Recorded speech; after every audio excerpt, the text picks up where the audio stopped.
Hi and hello everyone. நம்ம என்ன பார்க்க போறோம் அப்படின்னா டூ கான்செப்ட் பார்க்க போறோம். மெயினா ஃபர்ஸ்ட் கான்செப்ட் என்னன்னா product on screen without item master. அதாவது நம்ம ஐட்டம் மாஸ்டர் அந்த ப்ராடக்ட்டே இருக்காது, அதை பில்லிங் செக்ஷன் வரும்போது தான் கிரியேட்டே பண்ண போறோம்.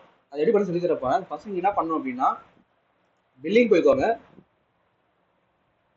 பில்லிங் போயிட்டு F12 கொடுத்து செட்டிங்ஸ் ஓப்பன் பண்ணிக்கோங்க. செட்டிங்ஸ்ல போனீங்கன்னா நமக்கு வந்து இங்க product create on screen without item master option இருக்கும். இது எதுக்குன்னா இது ஆன் பண்ணா மட்டும்தான் நம்மளால வந்து பில்லிங் பண்ணும் போதே அந்த ப்ராடக்ட் கிரியேட் பண்ண முடியும். நான் ஆன் கொடுத்து சேவ் கொடுத்துக்கிறேன். ஓகே, இப்போ அடுத்து என்ன பண்ண போறேன்னா என்கிட்ட இல்லாத கோடு யூஸ் பண்ணாத கோடை கொடுத்துட்டு என்ட்ரு பண்றேன். பார்த்தீங்கன்னா ஒரு அது வந்து ஒரு ப்ராடக்ட் வந்திருக்காது. இப்போதான் கிரியேட்டே பண்ண போறோம். இப்போ என்ன பண்றேன்னா ஆரஞ்சு ஜூஸ் கொடுக்குறேன், இல்லைன்னா கிரேப் ஜூஸ் கொடுக்குறேன். கிரேப் ஜூஸ் கொடுத்துக்கிறேன், கிரியேட் பண்ண போறேன். கிரேப் ஜூஸ் இப்போதான் ப்ராடக்ட் கிரியேட் பண்ண போறேன். கொடுத்துட்டு என்ட்ரு பண்ண குவான்டிட்டி எவ்வளோ வாங்க போகுதுன்னு கேட்குது. நான் ஒரு 5 கொடுத்துக்கிறேன். அடுத்து பார்த்தீங்கன்னா சேல் ரேட் வருது. இதுக்கே சேல் ரேட் வருதுன்னா நம்ம எது கிரியேட்டே பண்ணல, இப்போ கிரியேட் பண்ணுறோம். அதை அமௌண்ட்டு கொடுத்துக்கிறோம் எவ்வளோன்னு. நான் வந்து 40 rupees கொடுத்துக்கிறேன். கொடுத்து என்ட்ரு பண்ணுறேன். இப்போ என்ட்ரு பண்ணோடனே என்ன பண்ண போறேன்னா இந்த பில்லு நான் போட்டுட்டேன் அப்படின்னா இப்போ இந்த பில்லு நான் போட்டுட்டேன் அப்படின்னா இந்த ப்ராடக்ட் வந்து கிரியேட் ஆகிடும் போயிட்டு. இப்போ இது கிரியேட் ஆகிடுச்சு கன்ஃபார்ம் பண்ணணும். உங்களுக்கு டவுட் இருந்துச்சு அப்படின்னா இப்போ நம்ம என்ன கோடு கொடுத்தோமோ, அதாவது 1997 தான் அந்த கோடை கிரியேட் பண்ணேன். இப்போ என்ட்ரு பண்ணோம் அப்படின்னா அந்த ப்ராடக்ட் ஆட்டோமேட்டிக்காக ஃபிக்ஸ் பண்ணும்.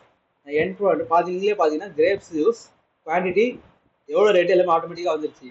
இப்படி தான் வந்து ஒரு ப்ராடக்ட்டை வந்து பில்லிங் ப்ரீவியஸ் கிரியேட் பண்ணுவோம். இது பேர் வந்து என்னன்னா product on screen without item master. நம்ம ரெண்டாவது கான்செப்ட் என்ன பார்க்க போறோம் அப்படின்னா நீங்களாம் நிறைய ஷாப்பில் பார்த்துருப்பீங்க, பார்கோட வந்து டக்கு டக்கு டக்கு ஸ்கேன் பண்ணுவாங்க அடுத்தடுத்த லைனில் போய் நிற்கிற மாதிரி. அதுக்கு நீங்கள் என்ன பண்ணணும் அப்படின்னா ஃபர்ஸ்ட் 3 செட்டிங்ஸ் பண்ணுற மாதிரி இருக்கும். ஃபர்ஸ்ட் செட்டிங் என்னன்னா நீங்கள் வந்து இப்போ இங்கே பார்த்தீங்கன்னா இதில் வந்து ப்ராடக்ட் கோடு இதெல்லாம் இருக்குல்ல, இதில் வந்து நீங்கள் ப்ராடக்ட் கோட் மட்டும் ஆன் பண்ணிக்கணும், அது எதுவுமே தேவையில்ல. அதை கொடுத்துட்டு சேவ் பண்ணிக்கிறேன். செகண்ட் என்ன பண்ணணும்னா நம்ம செட்டிங்ஸ் F12 கொடுத்து உள்ள போனோம் அப்படின்னா இதுல பாத்தீங்கன்னா பில் டிஃபால்ட் கண்டினியூ ஒரு ஆப்ஷன் இருக்குல்ல, இதுல வந்து 1 கொடுத்துக்கோங்க. கொடுத்துட்டு சேவ் பண்ணிக்கோங்க. ஏன்னா பில்லோட டிஃபால்ட் கண்டினியூ வந்து பில்லிங் கண்டினியூ வந்து 1ல தான் இருக்கிற மாதிரி. கொடுத்துட்டு சேவ் பண்ணிக்கிறேன். மூணாவது செட்டிங்ஸ் என்னன்னா எப்பயுமே உங்க யூஐஎம் குவான்டிட்டி ஆஃப் மிஸ் வந்து பீசஸ்ல தான் இருக்கணும். ஃபார் எக்ஸாம்பிள் இப்போ நான் ஒரு பில் போடுறேன் அப்படின்னா இப்போ நான்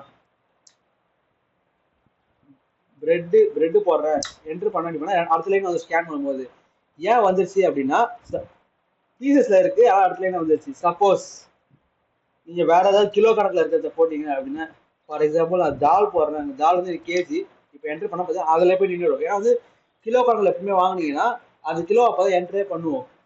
ஆனால் இது பீசஸ்னா 1 2 3 போயிடும், அது டக்கு டக்குன்னு அடுத்தே வந்துடும். இதுல இன்னொரு ஐட்டம் ஆப்ஷன் இருக்கு. அது எப்படின்னா நீங்க ஃபார் எக்ஸாம்பிள் எங்க யூஏஎம் போனீங்க அப்படின்னா யூஏஎம் மாஸ்டர் போயிட்டு இங்க பாத்தீங்கன்னா பீசஸ் எல்லாமே டெசிமல் 0 தான் இருக்கு. இதனாலதான் வந்து அடுத்த லைன்ல போகுது. ஆனால் கேஜில பாத்தீங்கன்னா டெசிமல் 3 இருக்கு. இதனாலதான் வந்து அதே இது அதுல இல்லை அப்படின்னு உங்களுக்கு குவான்டிட்டி வந்து என்டர் பண்ண சொல்லணும். இப்போ என்ன பண்ண போறேன் அப்படின்னா பீசஸ் வந்து 2 கொடுத்துட்டேன் அப்படின்னா 2 கொடுத்து சேவ் பண்ணிக்கிறேன். 2 கொடுத்து நான் சேவ் பண்ணிருக்கேன். இப்போ அதே பில்லிங் செக்ஷன்ல போயிட்டு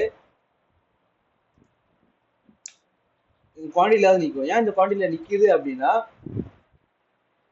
இப்போ டெசிமல் அங்கே 2 கொடுத்துருக்கோம், அதனால வந்து இந்த குவான்டிட்டி என்டர் பண்ற மாதிரி இருக்கும். அதனால எப்பயுமே வந்து பீசஸ் கொடுக்கும்போது டெசிமல் வந்து 0 வச்சுக்கோங்க. அதே மாதிரி வந்து நீங்க வந்து யூஐஎம்ல பீசஸ் கொடுத்தா மட்டும்தான் உங்களுக்கு வந்து அடுத்ததுல டக்கு டக்குன்னு போகும். இதுல இன்னொரு இது நமக்கு ஆஃபர் இருக்கு. எப்படின்னா நான் சொல்றேன் பாருங்க, பில்லிங் செக்ஷன் போறோம்ல, நீங்க அதுக்கு முன்னாடி இது பண்றது முன்னாடி நீங்க என்ன பண்ணணும்னா ஃபர்ஸ்ட் பண்ண செட்டிங்ஸ் ஆஃப் பண்ணிக்கோங்க. நான் இது டெசிமல் 0 கொடுத்துக்கிறேன் செட்டிங்ஸ் காட்டுறதுக்காக.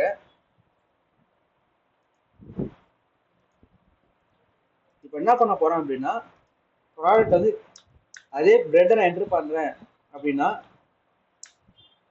குவான்டிட்டி 1 வந்துச்சுல்ல, இது வந்து அங்க போய் என்டர் பண்ணாம இங்கே வச்சு கூட நம்ம வந்து ஒரு +2 கொடுத்தோம் அப்படின்னா அந்த பிரெட் மேல இருக்க பிரெட்ல இருந்து 3 கன்வெர்ட் ஆயிடும்.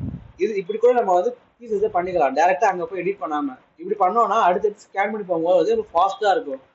ஒரு தடவை இந்த ப்ராடக்ட் வந்து ஸ்கேன் பண்ணி அவசியம் இருக்காது. இப்படி தான் வந்து ஒரு ப்ராடக்ட் வந்து ஸ்கேன் வந்து ஃபாஸ்ட்டாக பண்ணுவாங்க.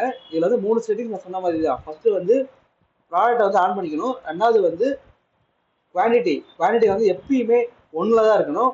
மூணாவது என்னன்னா யூனிட் ஆஃப் மெஷர். நீங்கள் பார்த்தீங்கன்னா பிரெட் வந்து பீசஸ் இருக்குல்ல, அதே மாதிரி வந்து எப்பவுமே வந்து பீசஸ் மட்டும் தான் இருக்கணும். இதே கேஜிஸ் இருந்துச்சுன்னா வந்து டேரெக்டாக போய் குவான்டிட்டி என்டர் பண்ணுற மாதிரி இருக்கும். இப்படி பண்ணால் மட்டும்தான் பார்கோட் வந்து ஸ்கேன் வந்து ஃபாஸ்ட்டாக இருக்கும். இதோட வந்து 2 கான்செப்ட் கம்ப்ளீட் ஆகிடுச்சு. தேங்க்யூ.